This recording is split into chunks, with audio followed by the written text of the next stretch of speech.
I don't want to mispronounce your name. So Darlene Velkley? Velkley. Darlene Velkley. And she has lived in Monroe all her life. She's a registered nurse at Monroe Clinic. And she is running so that she can give back to her community. And Lynn Cleven has lived in Monroe for 39 years. She recently retired from the school district of Monroe as an occupational therapist. And she's running because she believes that Monroe is a wonderful, safe place to live, work, and visit.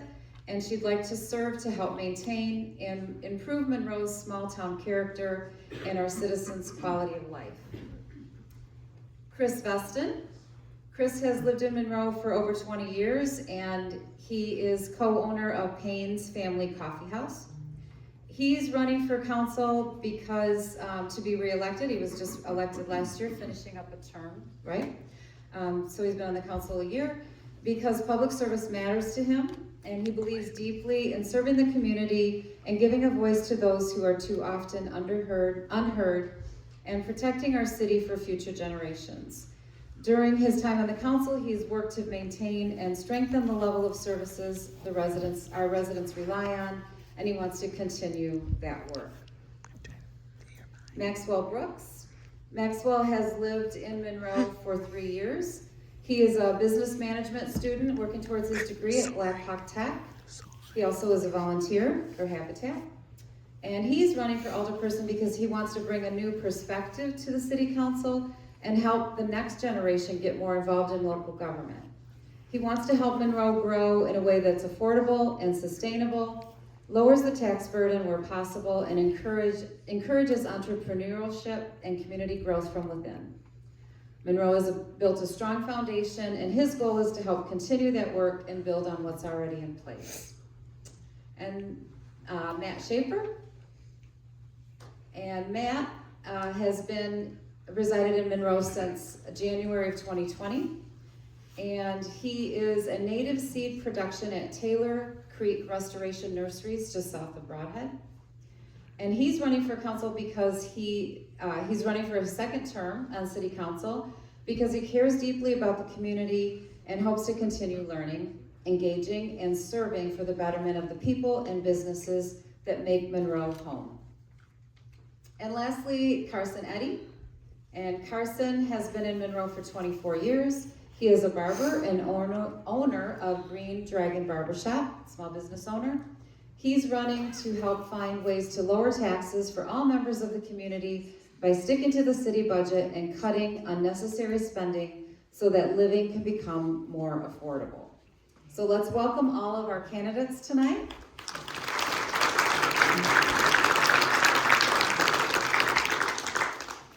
And we're going to start with Heidi.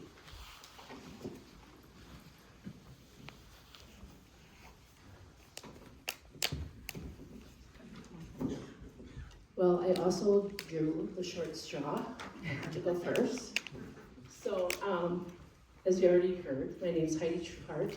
I've lived in the Monroe area all my life, and I am just very passionate about this town. This is a gorgeous town. It's full of wonderful people, and the last 4 years I've served on the city council. I'm going to be honest, when I first ran for city council, people were like, well, are you nuts? I'm like, I might be, but I'm also very curious, and I also think I have something to offer. So I went in, I had some ideas how I thought things might be, maybe some changes I could make, and I learned a lot. I learned a lot what city council actually does. I learned a lot about the community. I learned a lot about the people we work with, the department heads, the city administrator, how they all work hand in hand. It's so much more than just being on city council, but it's also learning and listening, asking questions.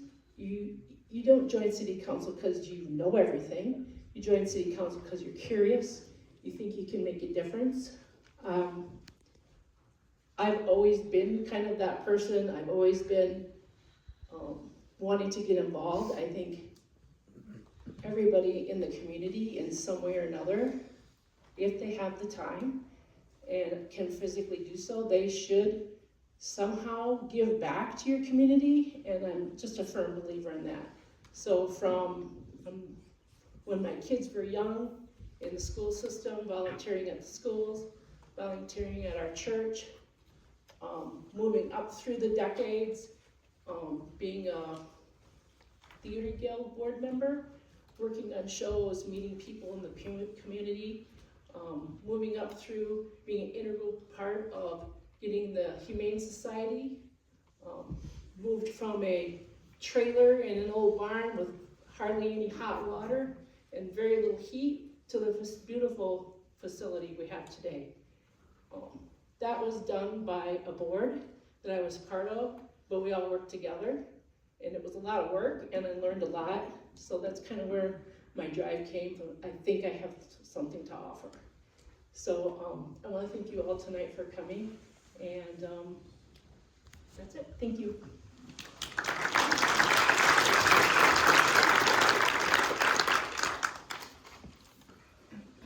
I'm going to hide behind this. Can you hear me? Okay. My name is Darlene Valkley. I was a Peterson, so going to Valkley was very difficult because nobody can say my name. But I have lived in Monroe all of my life, except for the time I went on to school and college. I was married to somebody who did own a business in Monroe. I've raised 3 sons in this community, and I worked for the Monroe Clinic, SSM, for over 20 years, retired last July 3rd as a registered nurse. Some of the volunteering or boards I've been on in the community have been JSETS, the Moose, St. Vincent de Paul, Women's Club. I've served as president on Ding a Dong as the preschool. I was a den mother, arranged flowers for hospice patients. I've served at the Monroe Arts Center. When they had artists come, we served appetizers to the community. In 2013, I was in the play White Christmas. I do belong to St. John's Church, where I was a Sunday school teacher, a table leader for confirmation classes. I went on a mission trip to Kentucky to help put up drywall for houses that were in need. I chaperoned the high school youth group to the Boundary Waters. I also served on the Christian Education Board for years ago, and the other night they just called and asked if I would serve again, which I will. As a mother and a nurse, you learn to listen and help people through tough situations. I look forward to joining the City Council of Monroe to give back to a community that gave so much to me. Thank you.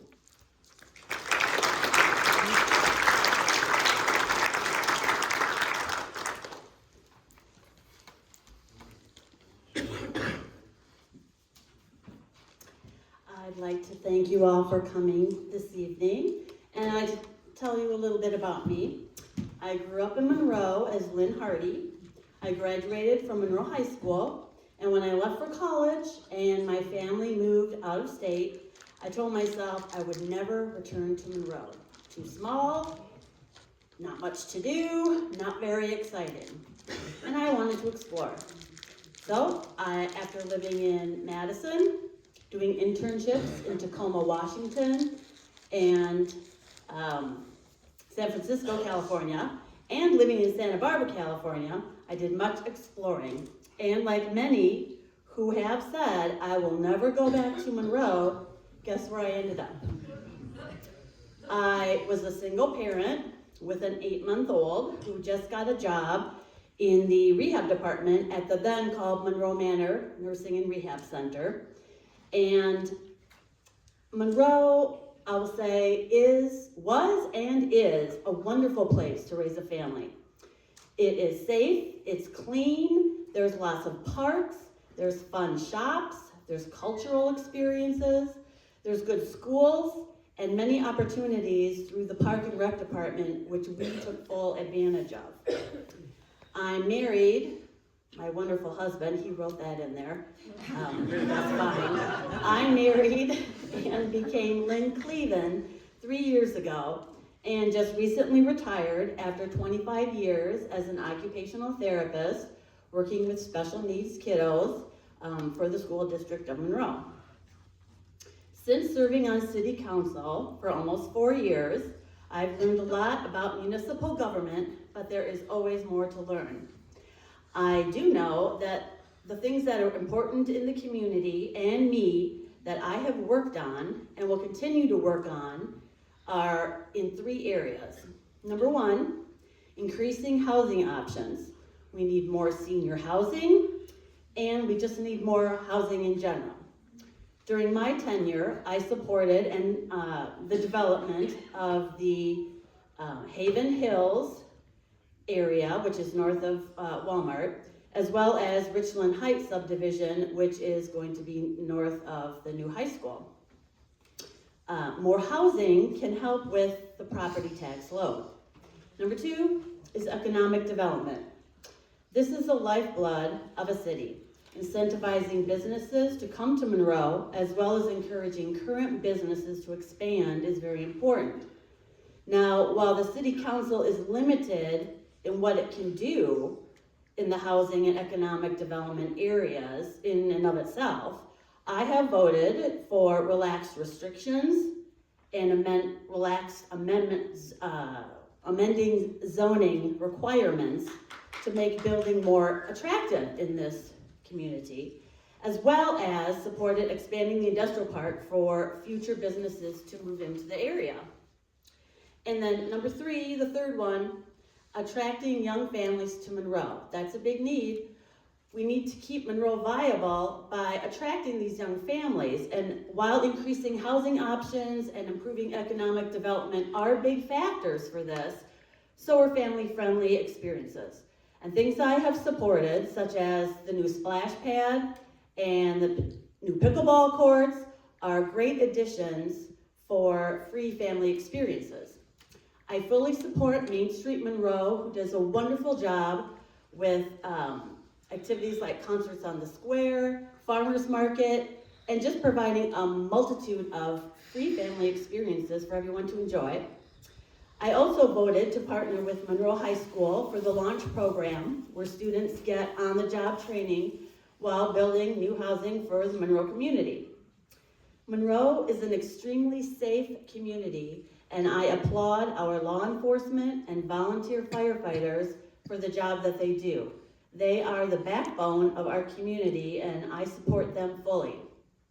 So to wrap it up, as an alder, I have learned from and enjoy listening to people's perspectives and opinions on topics. When citizens have brought concerns to my attention, I have brought them forward to either the city council or the appropriate committee for discussion. I'm also an advocate for transparency and have made several suggestions in helping to better communicate with the public. I currently have a proposal going to committee next week and then hopefully approved by city council to have alders be responsible for reporting to the council and the public noteworthy updates from special committees which they serve on. Some of these committees are not on video, so you can't watch them online. And I think it's important to keep up with the projects and the monies that are being spent from these committees that don't have to come to the city council for approval. I feel I'm a common sense candidate who is fiscally conservative, values honesty, and is dedicated to maintaining and improving the health, safety, and welfare of the citizens of Monroe. Thank you.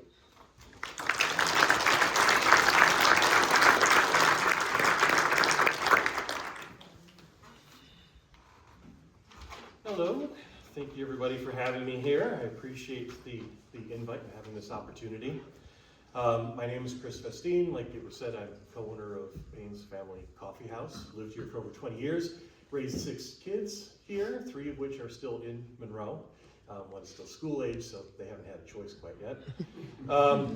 It's truly been my honor to serve the community through being on city council. I've learned so much more about my home city. I've enjoyed speaking with and listening to citizens, to business leaders, and to the city staff. And like many people have said before me, the city staff here is fantastic. I was not fully aware of everything that they did before I became part of city council, but now that I am, I truly appreciate what it is that they do for all of us. It encourages me when I see so many people working towards and so hard towards the benefit of Monroe. I tend to be more of a listener than a talker. I think that serves me well as a member of the city council. I listen to everyone, not just the loudest or the most insistent to make any decisions. I try, and then balance the long-term versus the short-term gains, while understanding that there is no magic pot of money. The money that we use is your money and it's my money. It's the taxes that we pay. It's important that we're fiscally responsible, but also look towards growth and how to nurture that growth. Our city is showing signs of growth. Construction is up. We had to expand our industrial park because it was being fully utilized. Measured, responsible growth is important for our city. It has been my honor to be able to vote in favor of supplying equipment to our fire department and police department. The strength of those departments is a credit to our city and a very important part of the services we promise to each other as residents of Monroe. Lastly, I encourage everyone to reach out to me with concerns or opinions. We won't always agree, but I will always listen. I don't and can't know everything, so I need all of you to help me learn more. Again, it has been a great honor to serve Monroe as a member of the City Council, and I hope you'll offer me the opportunity to continue to serve you. Thank you for your time and your attention.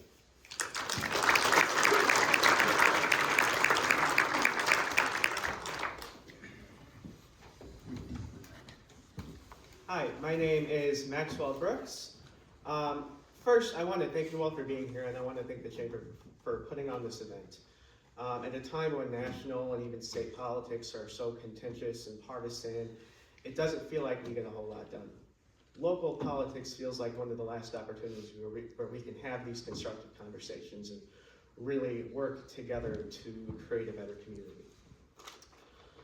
I'm a business student at Black Hawk Technical College. I'm also a weekly volunteer at the Habitat for Humanity Restore. I'm also an organizer with Monroe 50501. Our goal is to help increase civic participation. We also host civil civic conversations at Payne's every Monday. And yeah, I'm excited to run for City Council. I'm not a lifetimer here, and I don't shy away from that. I've lived here 3 years. But I think that helps give me a bit of a unique perspective because I moved here in a community that is so welcoming and so, this community cares. And I think that's important. And I want to continue to maintain that spirit, especially for the next generation, and help keep that next generation here. We've talked a lot about housing. We need affordable housing, and we also need to make sure that our next generation can stay here and afford to live here. We have a way to build housing and also lower the tax burden, because when we can build on existing city lots and make that more available and make this a community that is more welcoming to business and welcoming to new construction, the tax dollars from those new housing can go back to paying the existing tax burden instead of paying for new infrastructure. I also want to make it easier to build duplexes and condos and other different types of housing rather than just single family housing, because that is the kind of housing that should be more affordable and often is more affordable. Building on existing lots also helps us, it helps us grow affordably, but it also helps combat suburban sprawl. I want to grow smart. I don't want to immediately go into our farmland and the hills that surround us if possible. As a younger person in this community, I want to make sure that other people my age feel that they can get involved and that they want to get involved and that they want to be a part of building this future. I believe that the decisions that we make now as a community will impact us for decades to come, especially as we are starting to grow and we are starting to build again. We've got to be smart about this. We've got to do this right. I'm excited about the direction that Monroe is moving in, and I am excited to be a future part of that. Thank you very much.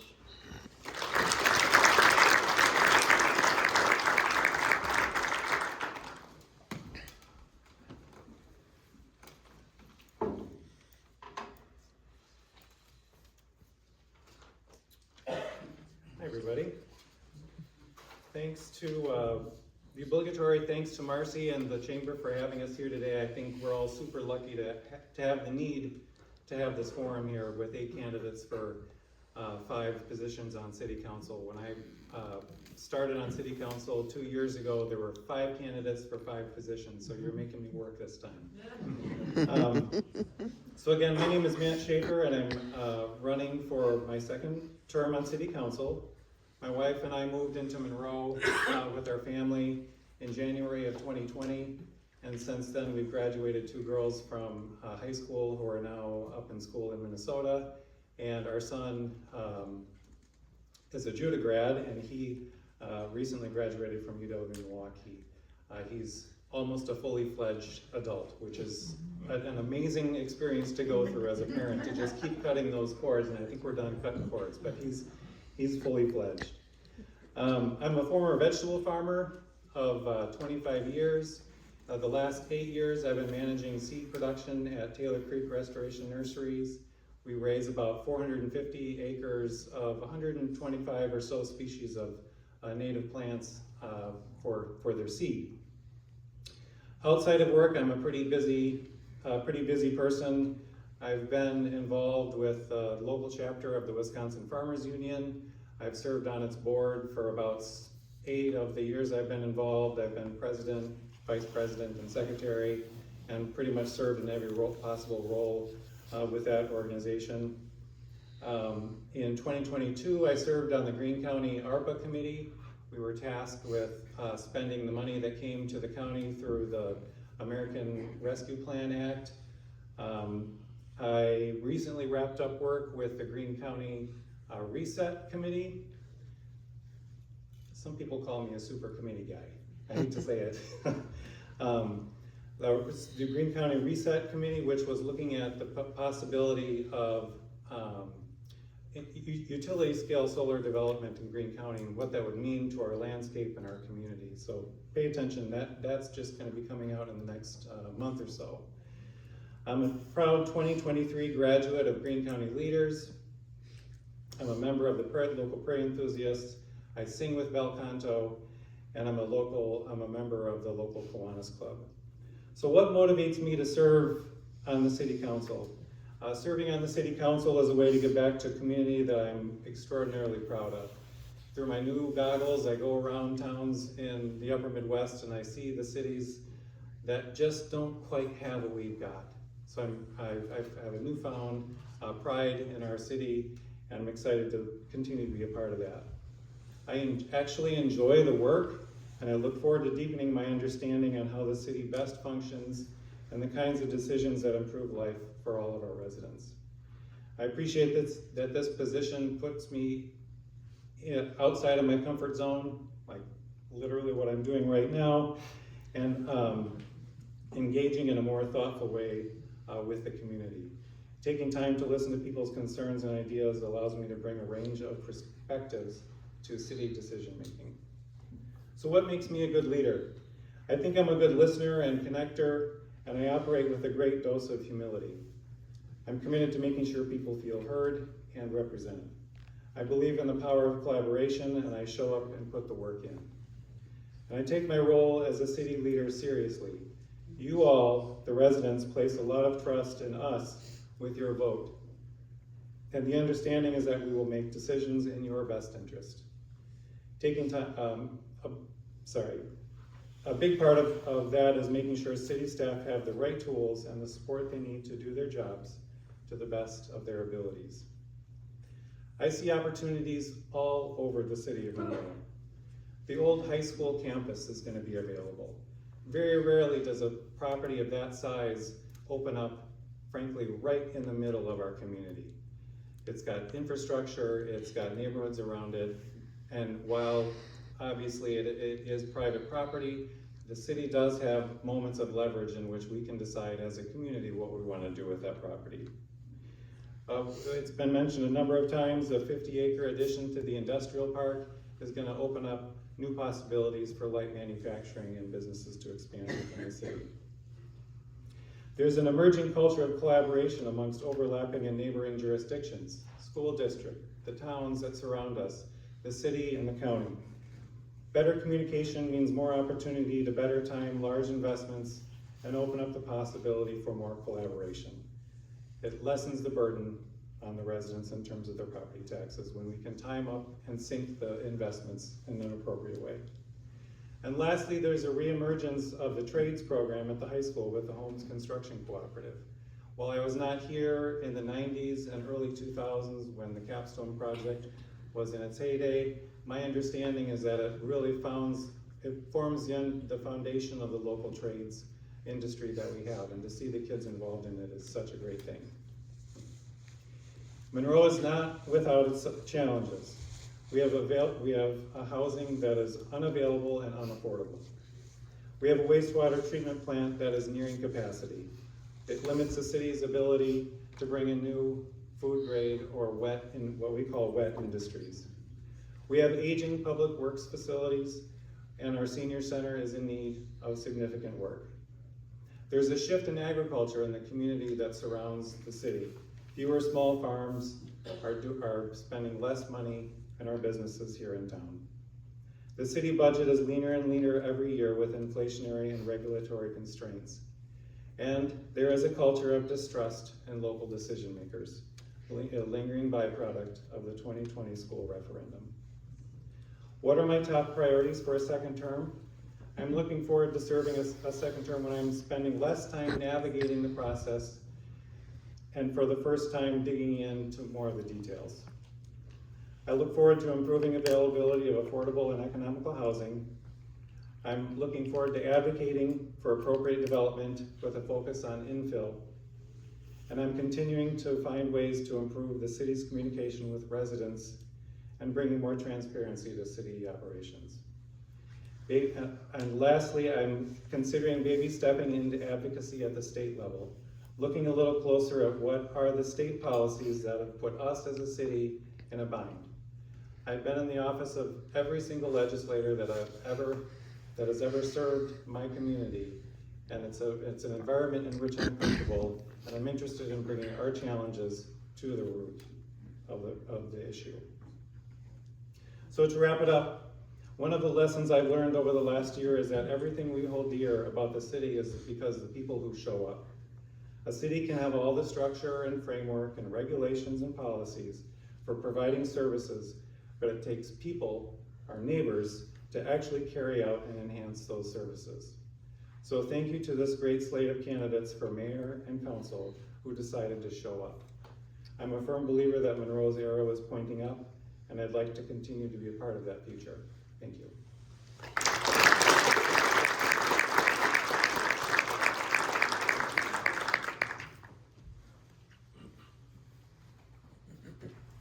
Good evening, everyone. Give me a moment. My name is Carson Eddy, and I'm a barber and owner of the Green Dragon Barber Shop here in town, just off the square. And I love it. It's great. So I'm coming at this from a young person's point of view. That's mostly about affordability. I have dreams about where my business is going. Dreams maybe be a homeowner one day, and I know my siblings feel the same way, and I'm sure lots of young people. So for affordability, I think the main thing we need to look at is low taxes. And that comes through two different avenues. We got to stick to the budget. So financial crisis occurs when individuals, businesses, or a city don't stick to their budget. and it takes some self-discipline, a little self-denial. You know, it can be easy to spend more and more, and there's other cool stuff we want to do, or you know, all that kind of stuff. But sticking to that budget, having that discipline with everybody's money is important. So the question is, even if we're sticking to the budget, is every expenditure necessary? There's going to be things within that budget that maybe it's just not important to, you know, has no positive bearing in the lives of the community members. And if that's the case with something, then I see nothing wrong with cutting it out and saving people money so they can have more money for their lives and their futures. And as a byproduct of all this, there's going to be hopefully community growth. No promises, but a lot of potential for that. Affordable everything will encourage more home ownership. More people in my generation, up and coming generations, to want to be entrepreneurs, want to start up businesses here in town like I have. And it'll help retain and gain community members by giving them confidence that they can achieve their goals and dreams here. So growth through affordability is the key. Thank you.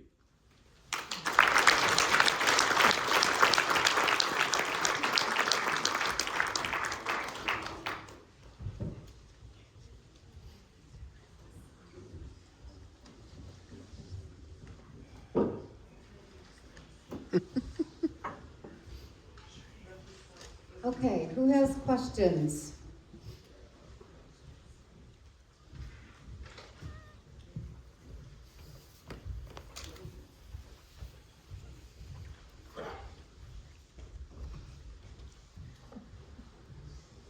My same question. Given the current political divides, how will you determine what Monroe residents want, and how will you decide what is best for the community? Who would like to answer? You can just grab the mic and then pass it. Yeah. I'll go first. Well, that's when community involvement is important. People need to they need to contact their alders and tell them how they feel and what their opinion is. They can come to city council meetings and talk. Any resident of Monroe can come and talk about anything in the very beginning, and tell what your opinion is. And then I guess our job is to, typically council decides on regulations, licenses, where we're gonna spend money. So we're going to talk to the department heads and get information from them. I'm not exactly sure if you're talking about a specific topic, but we need to look to see if things are in the budget. We need to look to see if it fits with the comprehensive plan that we've come up with. So yeah, there's a lot of factors, but that's when the community needs to come in and be involved, I think, and let us know what you're feeling and needing and wanting. I think sharing what you think, again, coming to, I know our emails are online for you to ask questions and things. You have to speak up. You don't have to be named. We need to be respectful of each other and of the community and decide what's best for all of us. It's okay to oppose things. I just think speaking up is the key. So. Well, I would agree with both you ladies. The council meetings are open meetings, so anybody can come. There is a public portion of that meeting where you can speak. The council cannot give you feedback but you're welcome to come anytime. Committee meetings the same way. They're all open meetings, and so That's one way. Like, all of the council members do have their contact information on the website. So there's numerous ways to voice your feelings. That would be awesome if you voiced good things and bad things. That would be really awesome to know, like, what we did that was you really liked and you'd like us to continue that way. Or maybe some ideas you have that you would like us to bring up in a certain committee. So I think I speak for every council member that we welcome that feedback. And we do take that into consideration. Now there are some things like budgetary things, if it is needed at the public works or something. There's something that we're going to listen to the professionals or that department leader. And I must say, every time that's brought to us, that department leader has all their T's crossed and their I's dotted. The reports they give us are so thorough that we usually have no problem making a very, very informed decision. So it runs quite well, but I would encourage anyone to come to meetings and speak up. The one thing I guess I would add, and it's sort of based on what Heidi was saying, is experts, right? Part of making decisions is you need to listen to the experts. We have department heads that are experts in their areas, and we need to listen to them as well as outside experts. So sometimes we believe that our opinions are fact, and our opinions are not always fact, and that's the problem, is when we're trying to differentiate between what is a feeling and what is a fact. And that is not always an easy answer. I think government at all levels can do a whole lot better when it does a whole lot more listening. And I think that's something that the city could do as well.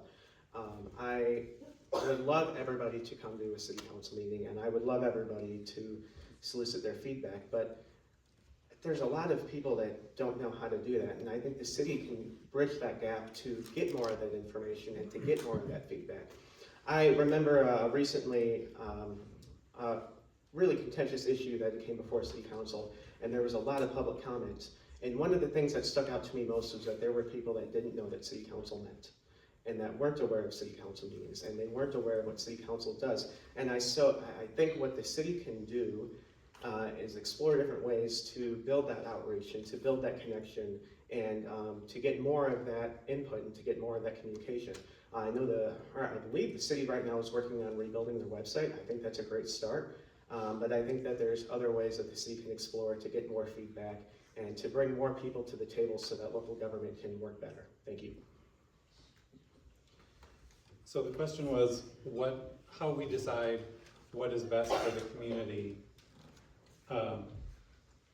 And I would say that as a city council member, we get a ton of hard information.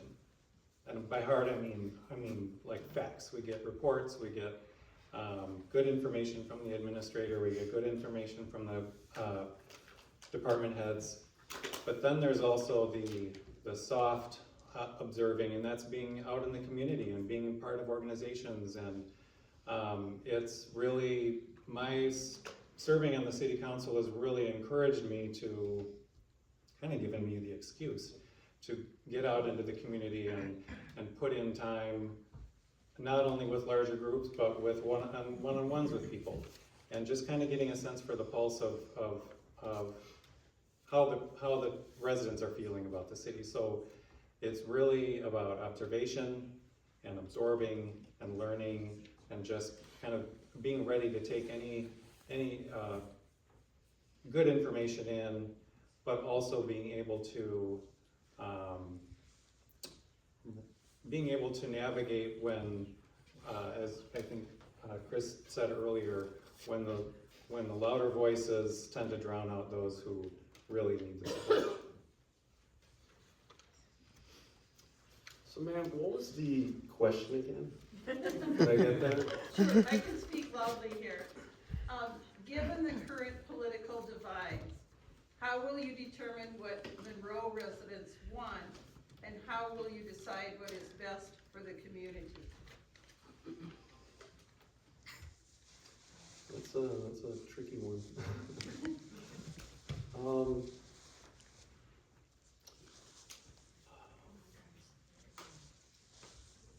Yeah, I don't know.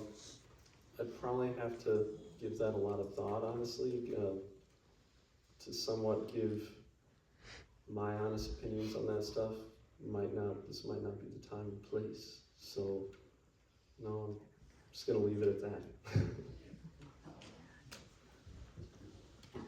Okay, any other questions? I don't need a microphone. I'm going to kind of play off of that, but I'm going to narrow it down. I had attended a very contentious city council meeting, and I would like to know, I would like you to rank from most to least important, what impacts your decision, and don't worry, I'm gonna give you 3 options, so I won't be so open-ended, of what impacts the choices or the decision you make. Is it expert data, majority of the constituents' preference, or self-direction? I would like to hear from everybody on this. That order for me. So the top one being experts, second being the community, and third being myself, my own opinion. I would agree with that. I would agree also. Same. I would agree. I think there's more we can do to build more of that majority opinion, but it's difficult to tell what the majority opinion is when you have, it's often that you have a loud minority, and I think that the experts oftentimes know what they're talking about.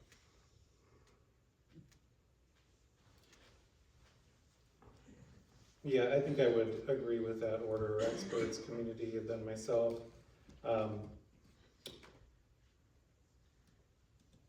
As I've mentioned before, it is one of the difficult things for us to identify is what does the community want? You can go in one venue and you see this one issue or one side is very vocal, and then you can go to a different place and you see a completely different mindset. So it's not easy, but we do try to figure out what viewpoint represents the majority of the people, and then also acknowledging by you putting us into this position, you are handing a little bit of that decision-making power to us. I think that's a hard thing to rank because it all kind of, depending on how you apply it to each individual situation, I think it kind of changes. There are lots of times where majority thought on something is not accurate, just because it's the majority. There are times when my self-direction, if it's biased towards myself or has some selfish kind of roots, then that may not be the best or is not the best. And then as for experts, if you're saying more like facts versus opinions, then that can be very true. But if you're saying, experts, like what is kind of like the majority thing, what does the majority of experts say? A lot of times, in my opinion, experts can be wrong depending again on the situation. So I've kind of navigated based on the circumstance in light of itself, how I would rank those, I guess. And that might kind of sound ambiguous, but I think that's kind of how I see it. We'll take 2 more questions and then I think we'll be out of time. Anybody have I just wanted to add to that too. Peggy, that was a good question. And I think the more information we have that we can get to you from the experts and sharing with each other our thoughts in the council. And as far as letting our heart go with it, we're representing you. So we have to listen to the people who speak to us. So, thank you.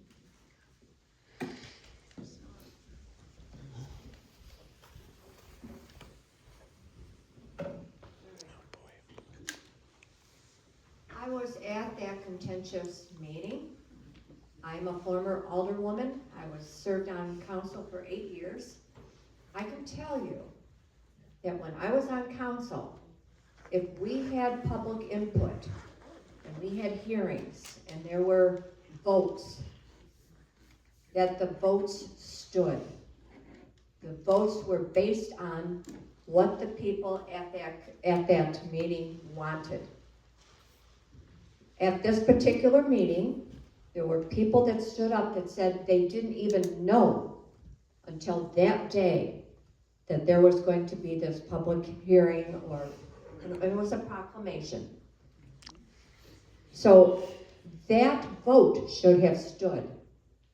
The following month, everything was overturned. I have gone around town. I eat at one particular cafe a lot. The people there were angry. They were furious. And you say that if people want their voice heard, they're supposed to come to these meetings. That's how you learn what the public wants. But apparently that is not the case. And I want it stopped. I want to know who has the authority to change the vote of the people. Thank you. So are you talking about the city council vote? Oh, yes. Okay. The mayor has the right to veto what the council has decided. That's the power of the mayor. Does that answer your question? Yes and no. Okay. Maybe somebody else wants to. To clarify then, the council has 2/3 majority vote on the veto as well, so Right. it does come back to the council. Yeah. But you need a greater majority. I'll repeat. So if the mayor vetoes something that the council voted, the council can re-vote, and they can pass it with a 2/3 vote. So there needs to be a 2/3 majority for that topic. What's that? There was already a majority. Yeah, okay, we want to keep this as a candidates who are running. We can't. Okay, so let's table that if you want to meet with someone privately afterwards, but we want to keep this on track for what we were here for tonight. Okay, so I understand there's contentious things that have happened, but this isn't the platform for that conversation. But thank you for that. Any other questions? I don't think I need a microphone. I'm just wondering, for the incumbents, we've all agreed that growth is an issue, you know, and affordable housing, et cetera. What is, I just want an off-the-cuff answer, really, truly. I want to find out where your hearts lie on this. What is the problem? What have you been most challenged by as you've undertaken the various tasks of your duties to make change in Monroe? What one thing comes to mind? For the incumbents. I don't have an answer. I really don't. I know that there are definitely some structural issues that we're working on. You know, adjusting the city code to change how housing is viewed, which I think is positive, but yeah, I don't have a great answer for that one. But it's something I'm gonna start thinking about and looking into to see what are those hurdles. I have to say one of the more difficult parts of the job is figuring out what problems are from within and what problems are from without. Many communities our size are dealing with the housing crisis. And a lot of it has to do with labor shortage, it has to do with construction materials, it has to do with inflation, it has to do with everybody's home values going up. We can't do anything about that. We can't address those issues head on. What we can do is figure out where in the structure of the city, where in the city code do we have points of leverage to get what we want. And those are the points that I'm learning about on the Planning Commission and on Board of Works, Public Board of Works. So you're getting right to the heart of one of the most difficult parts of the job. Everybody wants more housing and more development. But so much of those forces come from without. They're not Monroe based. So figuring out how we can nibble away at those with our own tools is super important.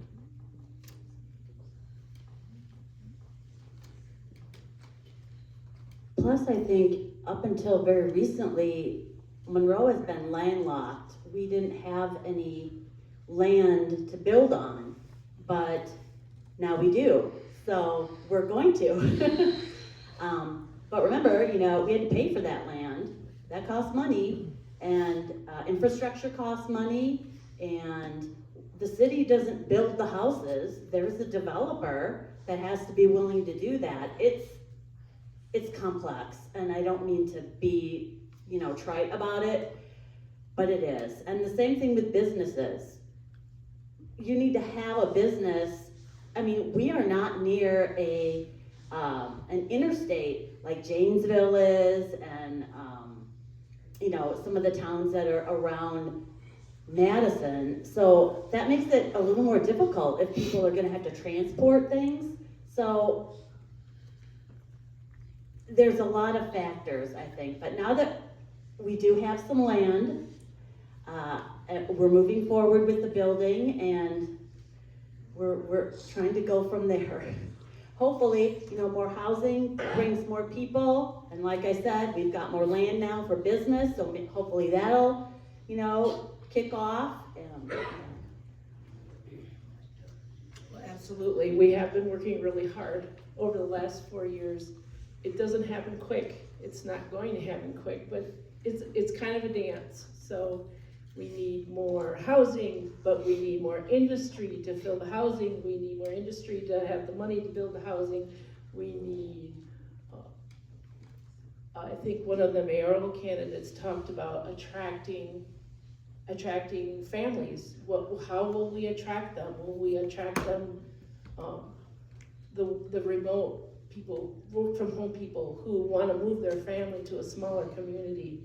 What are they looking for? They're looking for our park services. They're looking for a strong school system. So it's this dance between all of the systems that have to work together. It's the city council who's been working really hard over the last 4 years, since I've been around, at looking at that. What can we do? How can we ease zoning restrictions, which we just recently did pass ease a zoning restriction.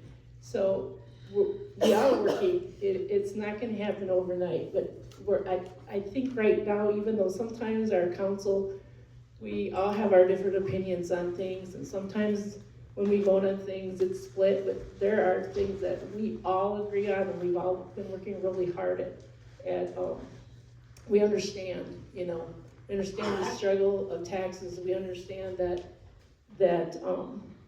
we need to attract more young people. So there's a lot of things that go hand in hand, and I think we're all aware of that, and we've all been working really hard at doing that. Thank you. Did everyone answer that?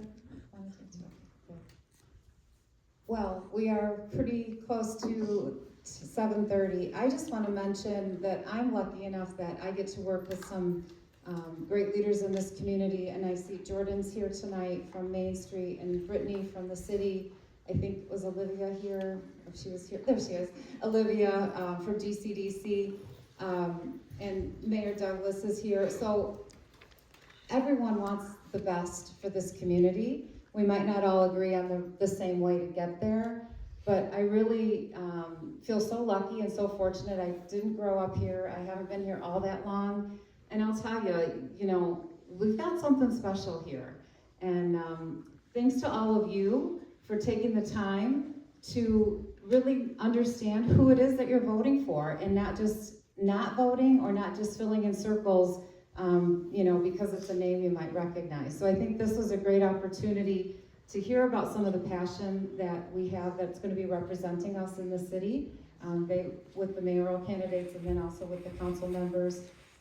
And we have some really great leadership throughout this community. So thank you all for coming out. I will just give a quick plug. On May 10th, we're doing a fireside chat in the morning at the Y. It will be our second fireside chat. We did one with Mayor and with Brittany, and this one will be with Joe Monroe, our superintendent, and Ron Olson from the school system, from Monroe School District. So if you would like to hear more about what's happening, not just with the high school, but the entire district, I'm sorry, what did I say? March 10th, 7:30 in the morning at the Y, and we'd love to see you there. It's kind of the same type of, you know, where they will speak and then they open up the floor for questions. So this is just, like I said, a way for us to give back to the community to make sure that we have great educated voters. So thank you all for coming out tonight, and we hope to see you all in March.